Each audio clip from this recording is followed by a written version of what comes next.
Señores, buenas noches. Aquí estamos nosotros reencontrándonos de nuevo con todos ustedes en este su espacio, La Verdad de los Hechos, gracias a esta transmisión por estos canales 24 del cable y 69 de UHF.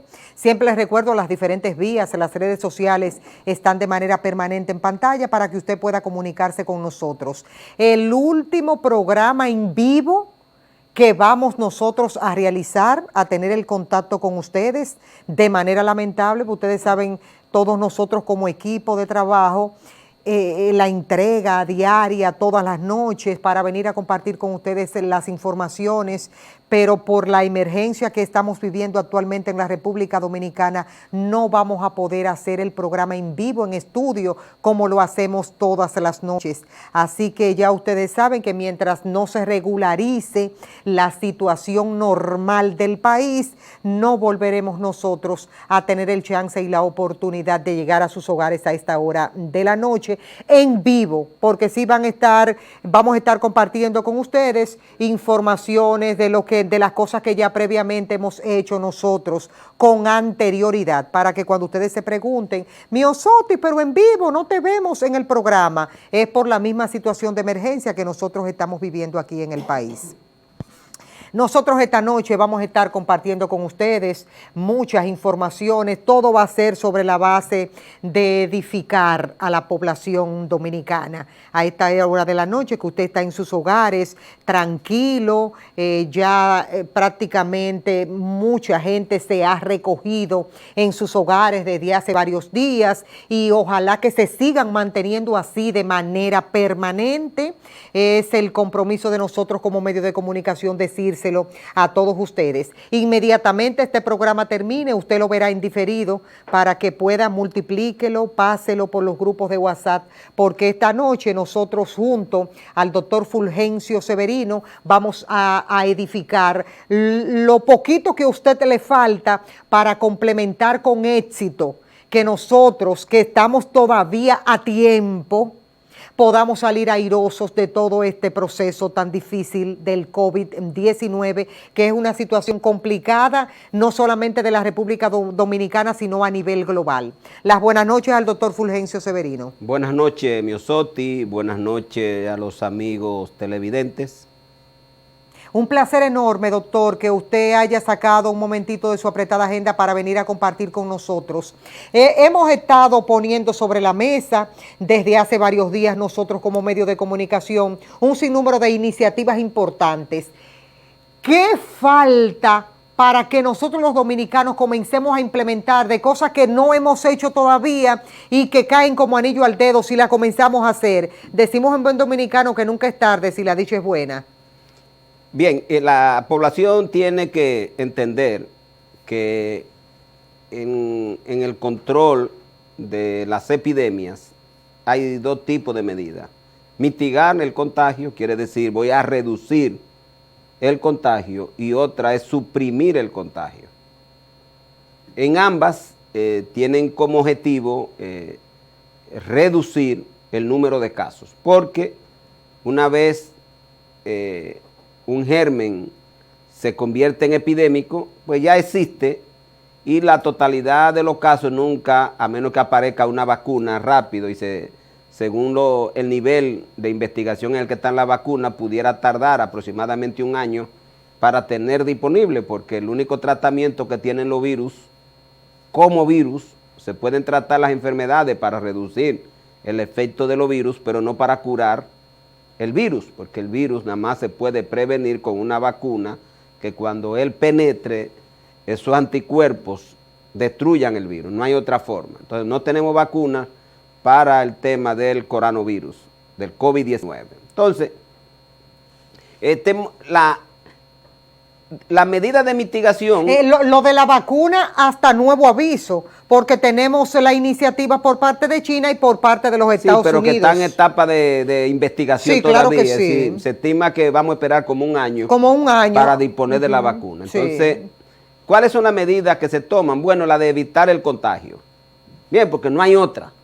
¿Y cómo se evita el contagio? Bueno, se han tomado algunas, como son la de cerrar las escuelas y las universidades, porque son centros de grande contaminación o de grandes contactos, y cualquiera puede contagiar a múltiples personas.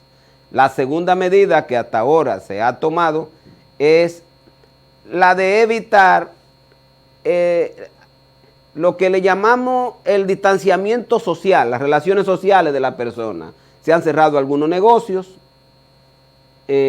algunas empresas, pero esto se ha hecho con mucha timidez. O sea, se han dejado empresas como la industria. O sea, como que no ha habido una determinación. Mucha gente desaprensiva también que ha dicho, bueno, yo tengo que buscar el pan pero usted tiene que hacerlo sobre la base de ser respetuoso de los demás. No, y además que el día que se enferme ya no lo va a buscar. Sí. Entonces, esa medida, por ejemplo, han sido parciales. Se mantiene el transporte público, que es una fuente de contagio muy importante, y otra medida que se toman es la del aislamiento de los enfermos. Esas son hasta ahora las 3 medidas que el gobierno ha tomado. Bien, una cuarta que no entra en los análisis internos de ninguna epidemia como esta, es la de evitar la importación, porque se supone que ya lo tenemos acá. Cuando ya tú lo tienes, claro, si se permiten las importaciones, pues cada día tenemos más fuentes que va a ir haciendo más infecciones, pero ya se supone que esa es una etapa que el país superó, aunque es correcta mantener el aislamiento, como yo digo, del país, de otros países. Todavía tardaron mucho en el caso de Estados Unidos, minimizando que la cantidad de gente que viene de Estados Unidos, cuando nosotros tenemos más contacto con Estados Unidos que hasta con la propia Europa. Entonces, ahí hubo un error del gobierno y naturalmente la labor de fiscalización para que estas medidas se produjeran de verdad no fueron efectivas, porque las informaciones que estamos teniendo es que el fin de semana habían extranjeros de Europa en una boda que se hacía en el este. Quiere decir que esas medidas, aunque se tomaron, no se aplicaron con toda la rigurosidad que esto tenía. Entonces, ¿cuál medida nos falta a nosotros ahora? La de suprimir el contagio. Y para eso es lo que se llama un toque de queda. No hay otra. Ese toque de queda debe ser primero voluntario de la persona, de entender que nadie debe salir, absolutamente nadie debe salir. Si usted no es médico, periodista, usted no tiene que andar a la calle. Y se lo digo hay mucha gente, choferes, hay mucha gente como son los que venden en la calle, que motoconchita, que uno sabe que esta situación le está afectando, pero igual a todos nos va a afectar. Yo tuve que cerrar mi consulta hace una semana. Hace una semana usted cerró, doctor. Yo cerré mi consulta porque tengo que evitar contagiarme. Aunque el presidente habló que los médicos podían seguir laborando en sus consultas privadas. Sí, pero el médico que lo hizo, ya hay médicos contagiados porque no cerran su consulta. Yo cerré mi consulta porque en la consulta no hay condiciones mínimas para tú protegerte. Entonces, si tú no tienes condiciones mínimas, tú tienes que saber que no puedes desarrollar, y eso significa para un médico la principal fuente de ingresos. Yo quiero que ustedes sepan que aquí hay médicos que viven estrictamente de la consulta privada. Hay otros como yo que tengo empleos que podés sobrevivir, pero aquí hay médicos que entran en una situación económica de precariedad porque sus ingresos se van a ver reducidos de forma significativa. Entonces, es decir, que esta es una situación que nos afecta a todos. Afecta al gobierno, afecta a la persona y afecta a las empresas. Y en eso tenemos que estar conscientes todos de que en estos momentos de crisis todos nos vamos a ver afectados, pero lo fundamental es salvar la vida de la gente. Entonces, ¿qué nos queda a nosotros? El aislamiento social completo. Y la gente hasta ahora ha tenido un comportamiento de no asumir ese aislamiento social. O sea, hay gente que lo ha asumido, pero hay mucha gente que está jugando baloncesto, que está en los colmadones bebiendo cerveza, que está en los centros de diversión, como que no está tomando esto en serio. Esto en serio. Y yo quiero que sepan que cada persona en el periodo de 5 a 6 días, cada persona en el periodo de 5 a 6 días está contagiando en República Dominicana entre 3 a 4 personas. No 2.5 como se hizo en China. Por lo que son las estadísticas, nosotros están contagiando de 3 a 5 personas. Y de mantener ese ritmo, en pocos días En menos de un mes tenemos miles de casos ya contagiados. Y quiero que tengan muy en cuenta que de las personas que se contagian, solo el 50% da síntomas. El otro no lo sabe, hace pequeña febrícula y no considera que tiene el virus, pero está contagiando. Entonces, ese 50% que está contagiando, para que tengan una idea, cuando nosotros lleguemos a 5,000 casos ya de infectados, vamos a tener aproximadamente 2,500 que ya están sintomáticos. De eso, el 4%, eso es lo que ha estado produciéndose en la mayoría de los países, van a meritar una cama. Y yo le estoy diciendo a ustedes que el 4% de 2,500, vamos a usar la cifra de 3,000 para poderme manejar, son 120 camas. 120 camas. Y 120 camas por una estadía prolongada, una estadía que puede ir dependiendo si usa unidad de cuidado intensivo, porque de esas 120 camas vamos a necesitar aproximadamente unas 40 camas en cuidado intensivo, que no la vamos a disponer, porque vamos a necesitar ventiladores para esos pacientes, y nosotros tenemos un sistema sanitario muy débil, con disponibilidad de camas muy escasa, porque esto es una emergencia epidemiológica que se le agrega a las otras enfermedades que ya tenemos. Nosotros de por sí tenemos una disponibilidad de camas por 1,000 habitantes que es muy escasa, cuando más hemos llegado a 1.6 en el 2011. Sectores han hablado de conseguir lugares que puedan realmente apropiarse para este tipo de cosas. Sí, nosotros hemos hablado, primero que el gobierno acelere rápidamente, disponer que los hospitales que están en remodelación, lo que se puedan terminar en lo inmediato, que se hagan. Sí, pero nosotros no somos China, que hizo un hospital en 10 días. Sí, pero es acelerar, o sea, tal vez no lo podamos poner en las condiciones óptimas, porque cualquier centro de salud, aún no en condiciones óptimas, que se ha construido para esos fines, es mejor que un hotel. Ahora, aquí hay hoteles y vamos a tener muchos hoteles que no van a estar usando, porque no van a venir turistas. Y eso naturalmente que va a obligar al gobierno en un momento, no hemos llegado a ese momento, pero pudiéramos llegar. Esperemos que el nivel de concienciación que se esté creando en la población sirva para que no lleguemos a mayores. Si yo tuviera incidencia en el gobierno, decretar el estado de sitio, ahora mismo, nadie salga, absolutamente nadie. Cierro toda la empresa y los negocios por 15 días. Empiezo en una semana abro algunos para que la gente vaya a comprar algunas cosas y sobre esa base, pongo a los militares con uniforme para que no se contagien a verificar quién anda en la calle y quiénes entran a los residenciales, quiénes salen. Le mido la temperatura a la persona y todo el que dé febril lo investigo. Este es un momento de gastar para diagnosticar, para controlar el contagio, porque mientras más contagiados hay, más camas vamos a necesitar. Yo quiero que ustedes sepan que las informaciones que tenemos, no informaciones por las redes, sino informaciones de médicos que están en algunos países donde el contagio ha sido excesivo, como es España, que es donde tenemos, en el caso de nosotros tenemos ahora mismo 3 cardiólogos, en el caso de nosotros como Hospital Salvador Begotier, que están estudiando allá. ¿Y están allá todavía en España? Sí, están allá todavía. Y corren un riesgo enorme. Sí, pero ya no pueden venir. Entonces, sí. La situación de allá es que los quirófanos hubo que convertirlos en habitaciones. Que usted conozca cuántos médicos dominicanos se han contagiado. No tengo informaciones. Pero aquí. Aquí yo tengo informaciones de 3 médicos. De 3 que usted conoce. Que yo conozco, sí. Pero pueden haber muchos. ¿Los 3 se contagiaron de manera privada? Sí, privada. Entonces, ¿qué pasa?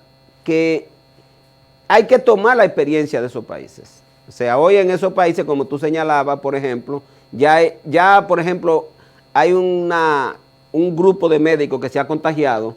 Y naturalmente muchos médicos que ni se recordaban cómo se atendía una infección de esa. Por ejemplo, un médico especialista que lo que hace en cardiología, cateterismo, un cirujano que lo que hace cirugía, han tenido que ir al frente de batalla. Pero en condiciones muy precarias porque la gente, los médicos y todo el personal de salud se ha ido contaminando en la medida que llegan muchos casos y muchas veces llegan sin ningún tipo de protección. Entonces, de tal manera que quiero decirle a la población dominicana, número uno, que los jóvenes se enferman, que no crean que los jóvenes no se enferman. Los jóvenes se enferman también. ¿Por qué se habla solamente de esa población vulnerable de más de 60 años? Porque la mortalidad en los pacientes de 70 años en adelante supera el 24%.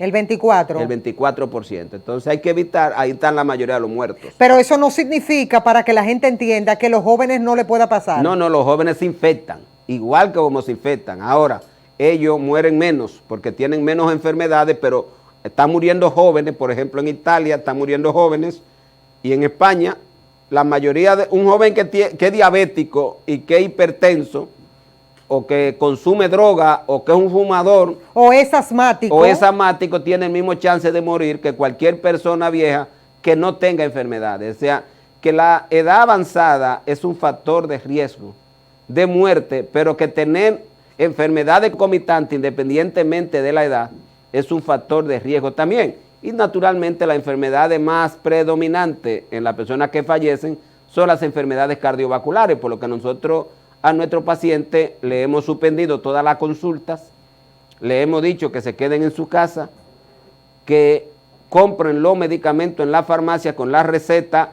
Creo que el gobierno debe obligar a la ARS que le despache a los pacientes los medicamentos sin necesidad de renovar la receta, porque ese es un problema que siempre tenemos, que la ARS obligan a renovación de receta para poder entregar los medicamentos. Entonces, si el paciente ya está registrado como enfermo y la ARS puede contabilizar cuándo le despachó su medicamento, creo que debe disponer que mediante farmacia se le pueda despachar y tener un control administrativo del paciente para evitar que esos pacientes se descompensen. Lo grande del caso es que esas son medidas rápidas, no para durar tantos días. No, eso es para de una vez, eso tiene que tomarlo el consejo. Es que ya, hasta esta hora que usted y yo estamos hablando, debió eso ya haberse hecho. Sí, pero es que hay gente que está minimizando el problema. Entonces, porque si se nos contamina se nos descompensa un paciente con enfermedad cardiovascular y va a un hospital donde hay muchos enfermos del coronavirus, lo que vamos a hacer es que vamos a contaminar a este paciente y la posibilidad de morir es mucho mayor. Entonces, ¿cuáles son esos medicamentos que tiene que tomar una persona positivo del COVID-19? Bueno, no me gusta hablar mucho de eso por el tema de que no vaya a ser gente que salga a buscarlo, pero... Pues no menciono los nombres. Ajá, entonces, o sea, existen algunos inmunomoduladores, que aquí lo hay.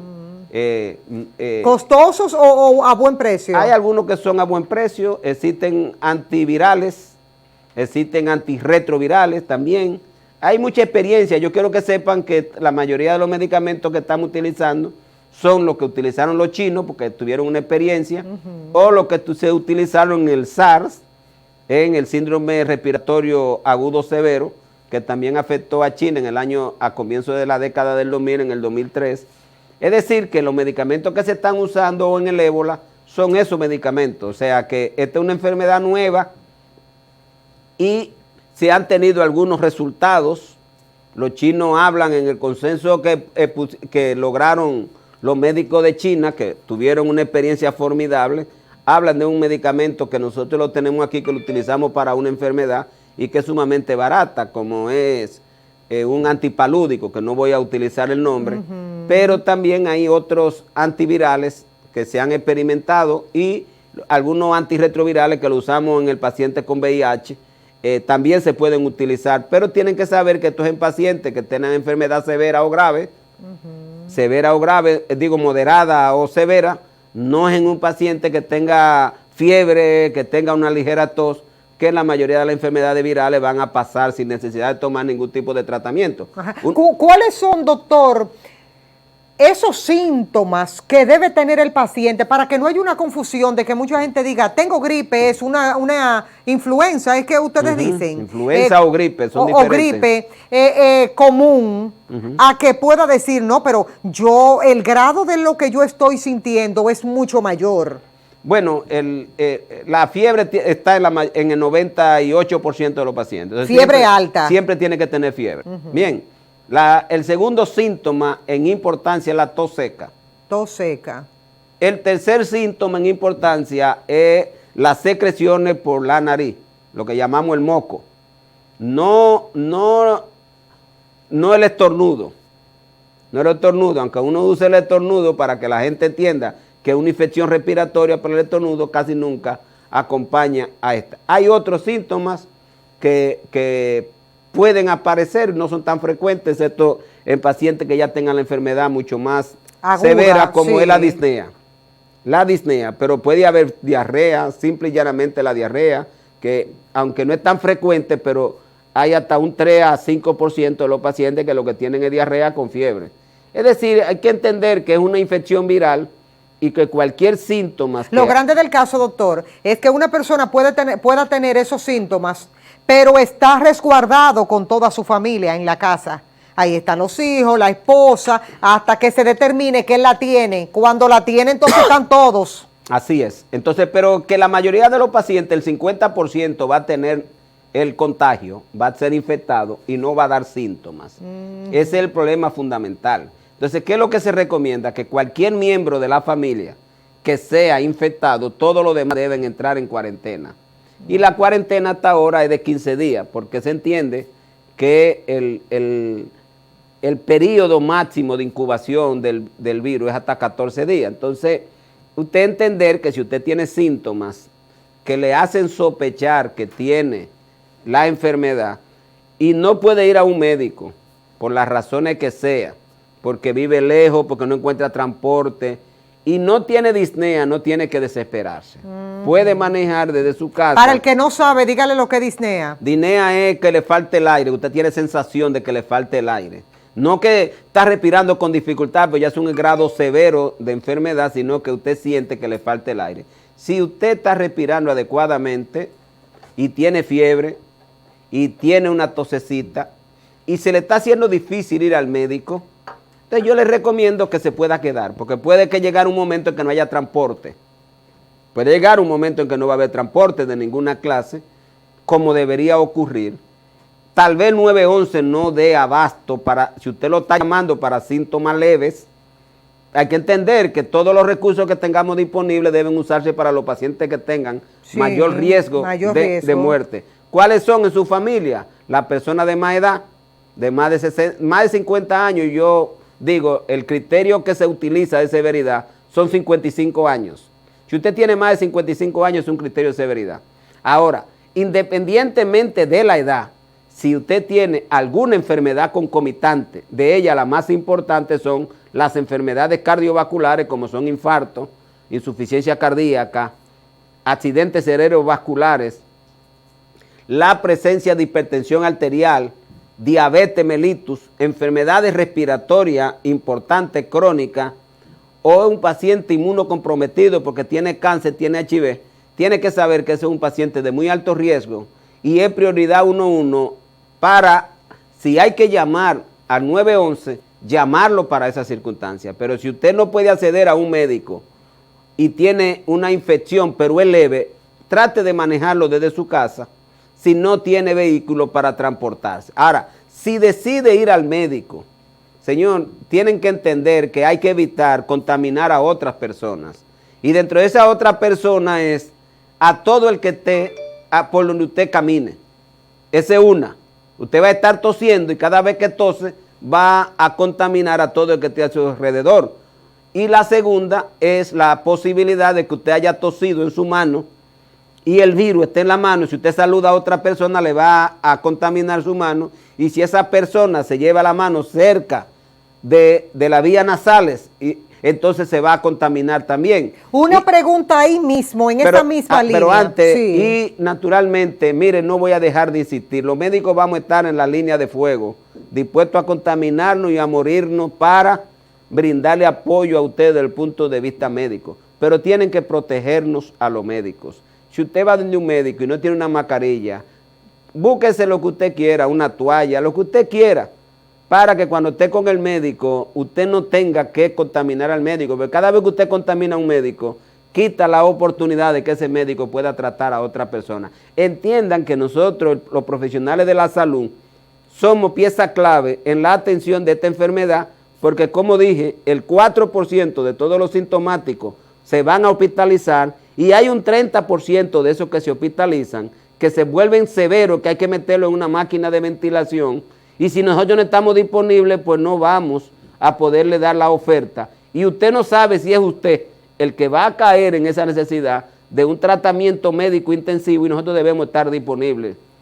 Me decía la pregunta entonces. 30 segundos, que es lo que nos queda, para que me diga, esa persona que tenga esos síntomas que ya usted enumeró y agarre y vaya para el hospital, ¿puede ir a cualquiera de los hospitales dominicanos? Sí, claro. ¿A cualquiera? A cualquier hospital para manifestarle que tiene esos síntomas. Entonces hay un protocolo que todavía tienen que entender y ojalá que el ministerio cambie el protocolo, que hasta ahora la prueba se la están ejecutando solamente en aquellas personas que han estado en contacto con un enfermo o con una persona que ha llegado fuera del país, que vivía fuera del país, o ya ha estado en contacto con una persona enferma aquí. Pero se supone que tiene que hacerla a la persona que tenga los síntomas. Sí, pero todavía el protocolo no está así. Nosotros hacemos un llamado al Ministerio de Salud Pública que amplíe el protocolo a síntomas característicos de fiebre, tos y secreciones mucosas, para que más personas se puedan hacer la prueba,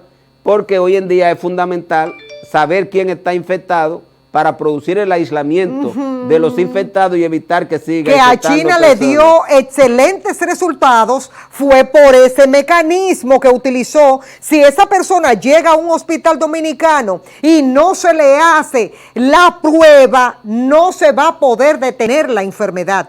Ojalá que esto que nosotros estamos haciendo, este gran esfuerzo por compartir con ustedes a esta hora de la noche, tanto el doctor Fulgencio Severino como mi persona, sirvan de algo. Señores, lamentablemente llegamos al final de este espacio, La Verdad de los Hechos.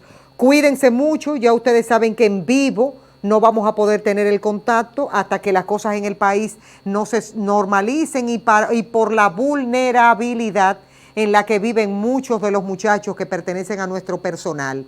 La vida de ellos está por encima de cualquier cosa. Así que ya ustedes saben, ustedes y nosotros nos veremos en la próxima oportunidad. Me voy a poner mi mascarilla, tú sabes, Sí. porque me voy para mi hospital. Como debe ser. Ahí está.